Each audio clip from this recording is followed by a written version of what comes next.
Yeah, our CBS News partners revealing some new GPS data from the Mississippi Department of Marine Resources, tracking the movements of the boat Nolan Wells was on before he disappeared July 4th. For 2 weeks, a name has carried more weight than almost anything else in the Nolan case, precisely because so little was known about the person attached to it. A name without a full story. 2 people were with Nolan Wells in his final confirmed minutes on Horn Island. Nolan's friends, and a young woman they only ever referred to by her first name. For nearly 2 weeks, one of those 2 accounts stayed almost entirely out of public view, while the other was repeated so many times it started to sound like established fact. Tonight, that changes, because what Katie says happened does not match what his friends have told investigators, and a family that has already lost their son now has to sit with the possibility that somebody, somewhere in this story, isn't telling them the truth. Think about what that means for 2 parents who have spent every day since July the 4th trying to understand how their son's holiday trip ended the way it did. It isn't enough for them to know what happened. They need to know who they can trust to tell them. There's more waiting for you tonight.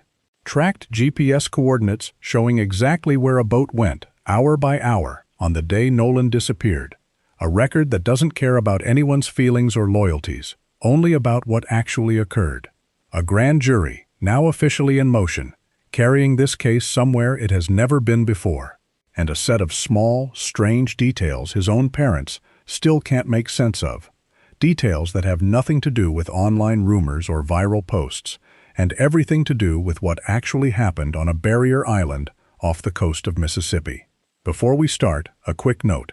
This case centers on the death of a young man, so if that's a heavy topic for you tonight, please take care of yourself as we go. And if you want to follow this case as it develops, hit subscribe now, and let us know in the comments where you're tuning in from tonight. Because a family somewhere is hoping the right person sees this and remembers something they haven't shared yet.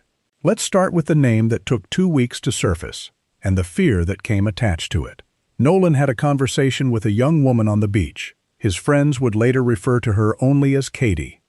That's where the confirmed information stopped, for a long time. Katie's identity wasn't in the first wave of coverage. It wasn't in the early statements from the family's legal team, while speculation online chased down pool parties and out-of-context video clips. The one person who may have spoken with Nolan last sat almost completely unidentified, unaware, most likely, that her name would eventually matter this much to strangers she had never met. Part of the reason traces back to the very first night he went missing, a night that, for his mother, must have felt like it stretched on without end. According to someone who was on the phone with Christine Wansley as she tried to figure out where her son was, Katie's name entered the conversation almost by accident, mentioned as someone Nolan had wanted to stay behind with. And then came a detail that made an already terrifying night considerably worse. Word that Katie herself might be missing too, with nobody on that call able to say who she actually was, or where to even begin looking for her. Picture that moment for a second. A mother already searching for one missing child, suddenly told there might be 2. No name to attach to the second worry, no number to call, just more fear, stacked on top of fear that already had nowhere left to go. That particular fear turned out to be unfounded. Katie was never missing. She had left the island safely that day on a different boat, and had been reachable the entire time. Confirmation of that came not from police, and not from Nolan's friends, but from her own mother, Gracie McCormack, who posted publicly to correct the record once speculation about her daughter started spreading online in ways she never expected. According to McCormack, her daughter was on Horn Island that day, spent time with Nolan, and the 2 parted ways sometime that afternoon. She says her daughter has no knowledge of anything that happened to him afterward. She said goodbye to him. She got on a different boat. She went home to a mother who had no idea, at the time, that her daughter's name would soon sit at the center of one of the most talked-about cases in the country. If that were the whole story, it would end there, quietly, the way most small footnotes in a larger tragedy tend to end. It doesn't. Because attorney Ben Crump, representing the Wells family, says Katie's account of that final conversation is specific and hasn't wavered, and it conflicts directly with what Nolan's friends have said. According to Katie, Nolan told her he was planning to rejoin his friends and get back on their boat before they left the island. According to the friends themselves, Nolan told them the opposite, that he intended to stay behind on the island with Katie, entirely by his own choice, in his own words. Both statements cannot be accurate. One of these two accounts is wrong. And somewhere behind that single word, wrong, sits a family who has to live with not knowing which one it is. If Katie's version holds up, then something happened in the space between Nolan stating his intention to leave and the boat actually pulling away without him. Something interrupted whatever plan he had. Nobody has explained what. If the friend's version holds up, then Nolan made a deliberate, conscious choice to remain alone on a remote barrier island as his only ride home departed without him, which raises an entirely different question about what happened to him in the hours that followed, alone, without the group he had spent the whole day with. This isn't a theory pulled from a comment section, or a claim built on speculation. It's a direct contradiction between two people who were both there, describing Nolan's last documented words in two ways that simply cannot be reconciled with each other. And right now, as of this recording, nobody, not the family, not the investigators, not anyone with the authority to say for certain, has resolved it. Nolan's parents are left holding two versions of their son's final choice, unable to know which one is real. There's a particular kind of pain in that specific uncertainty, one that's different from grief itself. Grief, terrible as it is, at least has a shape. It's the loss of a person you loved. But this is something else. The loss of even knowing your own son's last decision. Did he choose to stay, or did he intend to come home? For most families, that would be an easy thing to answer, pieced together from a dozen small confirmations that never even register as important until they're needed. For the Wansley family, it has become the single hardest unanswered question in their son's entire case, and nobody has been able to hand them a real answer yet. Now, beyond that conversation, there are smaller inconsistencies the family has raised publicly, the kind of details that would never make a headline on their own, but that add weight the longer you sit with them. Start with something as simple and as easy to dismiss as a piece of clothing. The official police report lists Nolan wearing black shorts at the time of his disappearance, but according to Christine Wansley, a young woman who was on the island that day later reached out and shared photos with her, showing Nolan in blue shorts, not black. On its own, it sounds like nothing. A clerical slip, a misremembered detail. But try to see it the way a mother sees it. A mother who no longer has the ability to simply ask her son what he was wearing that day, or why, or where he went afterward. For her, that detail isn't a footnote to move past. It's a thread. And once you begin pulling on one thread in a case built almost entirely on other people's memories, you cannot help but look for the next one. Then there's what happened before Nolan's body was even found, while his parents were still holding on to hope, still half expecting a phone call that would end this nightmare with relief instead of grief. They went to retrieve his car from a friend's driveway, a task that should have taken minutes. According to the family, it turned unexpectedly difficult. A friend came to the door claiming he couldn't find the keys. He went back inside to check again. Minutes passed, the kind of minutes that feel endless when you're standing on someone else's porch, waiting, with your missing son somewhere out there and no way to reach him. Eventually, the keys turned up exactly where another person, overheard on a phone call, happened to mention they had been the entire time. Sitting on top of an Xbox, inside the house. For a family already desperate for anything resembling a straight answer, a delay like that doesn't read as coincidence. It reads as friction, appearing at the exact moment they needed things to be simple. And then there is Nolan's phone. According to a family friend who helped track the device down using a monitoring application, Nolan posted to Snapchat almost every day, the kind of habit so consistent it barely registered as a habit at all, until it stopped. In the 24 hours before he disappeared, that activity went completely silent. No updates. No posts. A silence that everyone close to him agrees was simply not like him. When the device was finally located, one more inconsistency surfaced. The location tied to the account didn't even match the place where the phone itself was ultimately found. Consider what it must be like to sit with that particular detail as a parent.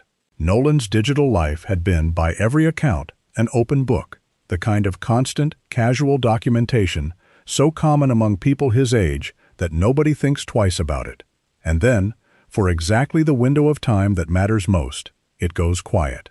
Not gradually, not with warning, just silence. In the 124-hour stretch his family would give almost anything to understand. It's easy, watching from the outside, to treat a detail like that as a clue in the way a mystery novel treats a clue, something with an obvious explanation waiting just around the corner. For Nolan's parents, it isn't that simple. It's one more piece of their son's last day that doesn't behave the way the rest of his life did, and they don't have the luxury of treating it as a plot point. They have to live with it as an open question, indefinitely, until someone gives them a real answer. None of these details, taken individually, tell us exactly what happened to Nolan Wells.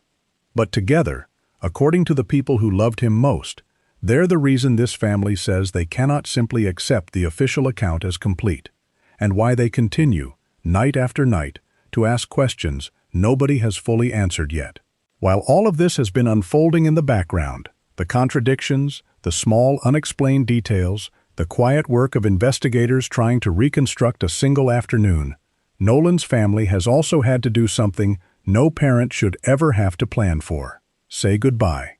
Christine Wansley announced that her son's homegoing celebration would be held on Monday, July the 20th, at Center Point Church in Ocean Springs, the same community that watched Nolan grow up, play football, and become the young man his coaches and teammates describe with such consistency.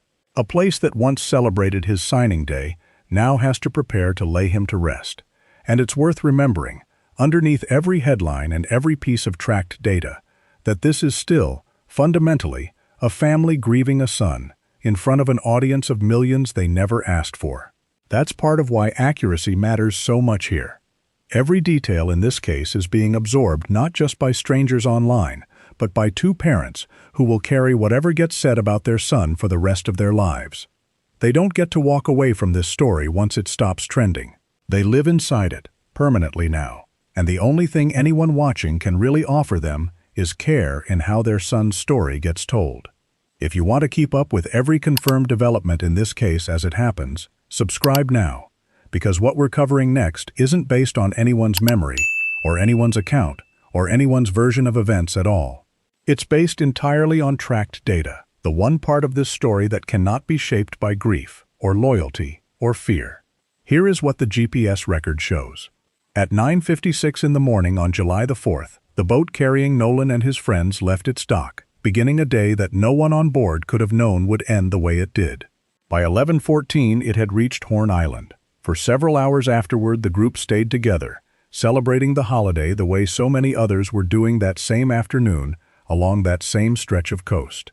At 4:31 that afternoon, according to data from the Mississippi Department of Marine Resources, the boat left Horn Island.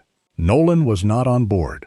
It returned to its original dock, and then, rather than staying there for the night, it kept moving. At 5:52 p.m., the boat traveled into Fort Bayou. By 6:06, it was back at the dock once again. Later that night at 7:19 p.m., the boat's tracked position shifted one more time to the Fort Bayou boat launch.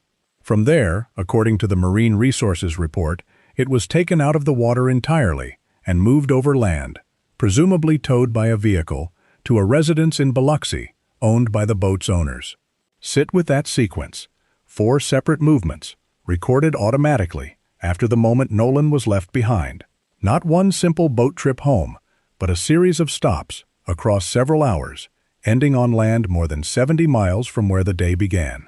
That sequence, tracked without any input from anyone connected to this case, is the exact window investigators are still working to fully explain, and the exact window Nolan's parents replay in their minds, over and over, searching for what might have happened inside it. Now to where the official process stands, and what has changed most recently for a family that has spent weeks waiting for anyone in a position of authority to simply sit down and talk to them directly. On July the 15th, Nolan's parents did exactly that. Christine and Elmore Wansley sat down face-to-face with Jackson County District Attorney Angel Myers McElrath, their first direct meeting with her office since Nolan's body was found on Horn Island. Attorney Ben Crump described the meeting afterward as respectful and candid, a small but meaningful shift after more than a week of feeling like they were on the outside of their own son's case. And out of that meeting came confirmation that once the DA's investigation wraps up, Its findings will go to a grand jury. That phrase tends to carry more emotional weight than it actually holds, so it's worth being precise here, both for the sake of accuracy and for the sake of a family who has already had their story distorted enough. A grand jury referral is not a verdict. It is not a formal accusation against any one person. It does not mean charges have already been filed, and it does not mean investigators have concluded a crime took place.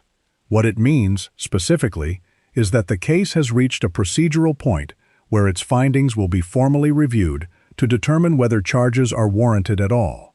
It's a mechanism, a process, movement, but not resolution, and this family knows, better than anyone, the difference between those two words. Crump also used the moment to correct something that had spread widely online, the claim that the FBI had effectively taken over this investigation. According to an official statement from FBI Jackson, the Bureau has assisted Jackson County investigators with specific elements of the case, largely centered on threats made against individuals connected to the investigation, threats that crossed state lines and therefore fell under federal jurisdiction. The Jackson County Sheriff's Office remains the lead agency throughout, from the very first search to whatever comes next. The FBI's involvement has been support, not command. And then there is Nolan's phone, the piece of evidence his family has pointed to from nearly the very beginning as something that might hold real answers about his final hours. A small object that has somehow come to carry the weight of an entire family's need to understand what happened to their son. Think about that for a moment. A device small enough to fit in a pocket, ordinary in every way, now sitting at the center of a grand jury referral, an FBI-assisted threat investigation, and a mother's last hope for understanding her son's final hours. That's an extraordinary amount of weight to place on something so small. But for a family with almost nothing else left to hold on to, it's become one of the only tangible things they have. At the July 15th press conference, both sides agreed to something new. A joint inspection, with experts representing the family working alongside experts connected to the official investigation, examining the device together rather than separately, comparing findings in real time instead of releasing competing statements after the fact. Attorney Eric Hertz is leading that effort on the family's side, working with former law enforcement professionals brought in specifically for the technical work involved. As of this recording, that inspection has not yet taken place. The family is still waiting, the way they have been waiting, in one form or another, since the night their son didn't come home. Waiting on a search, waiting on a coroner, waiting on an autopsy, waiting on a meeting with the district attorney, and now, waiting on a phone. Each piece of this case has arrived slowly, on its own timeline, and each time, this family has had no choice but to wait for it. Before we close tonight, two pieces of this case deserve a quick, direct correction, because both of them spread widely, and both of them shaped what people believed about Nolan's death, long before anyone actually checked whether they were true.